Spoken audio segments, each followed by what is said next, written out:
இன்றைக்கி பிரேக்ஃபாஸ்ட்டே பார்த்தீங்கன்னா dry fruit juice தான். இது 2 பேருக்காக, எனக்கும் என் ஹஸ்பண்ட்காக எடுத்து வச்சுருக்கேன்.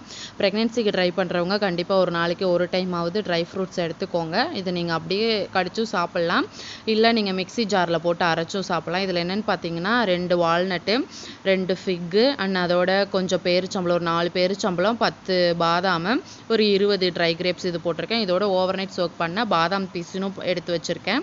இது ரெண்டையுமே இப்போது ட்ரை ஃப்ரூட்ஸ் எல்லாமே நான் வந்து மிக்சியில் அரைச்சி தான் யூஸ் பண்ணுவேன். ஸோ அரைச்சி எடுத்துகிட்டு வந்து பிளெண்ட் பண்ணி எடுத்துகிட்டு வந்ததை நீங்கள் 2 ஸ்பூன் வந்து பாதாம் பிசின் போட்டு டம்ளரில் அதோட நீங்கள் ட்ரை ஃப்ரூட்ஸையும் கொஞ்சம் ஆட் பண்ணி குடிச்சு பாருங்கள். கண்டிப்பாக குடிச்சிட்டு மார்னிங் பிரேக்ஃபாஸ்ட்டு நீங்கள் குடிச்சிட்டு கொஞ்சம் ½ அன் ஹவராவது நீங்கள் ஆக்டிவாக இருக்கணும். ஏன்னா இது வந்து பார்த்திங்கன்னா ஹெல்த் பெனிஃபிட்ஸ் அதிகமாக இருக்குது. ஸோ ப்ரெக்னென்சிக்கு ட்ரை பண்ணுறவங்க கண்டிப்பாக இந்த ட்ரை ஃப்ரூட்ஸை ஒரு நாளைக்கு ஒரு டைமாவது எடுத்துக்கோங்க. மறக்காமல் நம்ம சேனலை சப்ஸ்கிரைப் பண்ணிக்கோங்க. ப்ரெக்னென்சிக்கு ட்ரை பண்ணுறவங்க எங்களோட சேர்ந்து ட்ரை